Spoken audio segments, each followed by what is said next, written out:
AJ, thank you. It'll probably only take me about 30 minutes to go through all the military affairs issues.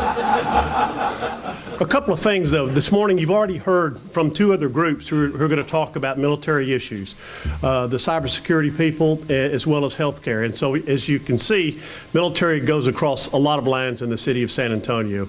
I'm really not going to recite the facts about it because I think most of you know how important it is to the city of San Antonio. But we're up here, and our mission really is twofold this time. And that's to do a couple of things that we would want the Congress to know about, and also to help do some issues specific to military families. And the first is the Military and Veterans Community Council, which will help military families in the city of San Antonio on looking and being able to find jobs for people transitioning out of the military, which is a very important issue for the services. When we met with the Lieutenant General Holmes last week, one of the first things he talked about was, I really want to see if there's some way that we can pull together the community for all of the people that will be coming out of the services who want to stay in San Antonio, but really don't know, they've never filled out a resume or haven't in many, many years. They're good, great people, have a lot of skills, but what do we do? So that's one of the things this council is really working on.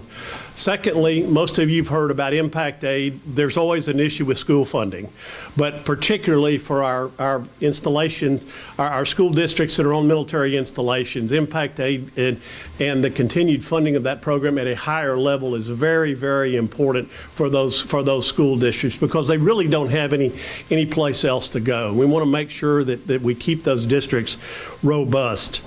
We have one specific piece of legislation that we're talking about, and that's H.R. 1770, and that has to do with the differentiation and treatment of inactive duty personnel under the survivor benefit plans. And let me tell you why this is important. If you have two people flying together, an active duty person and a reservist on active duty, the plane crashes, their survivors get the same amount of money.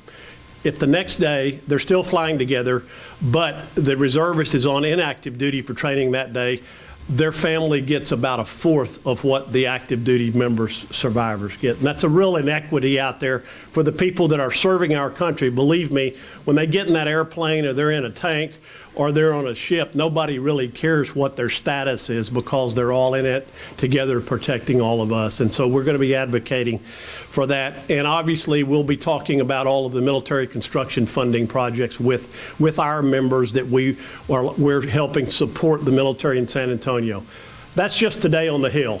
Tomorrow we go to the Pentagon for a day full of meetings with various officials, the 3 Deputy Surgeons General, the Vice Chief of Staff of the Army, and 2 very high-ranking civilians who have been great friends of San Antonio, who are very integrally involved in the Installation Management Command arena. So that's a little bit about what we have to do. Thank you.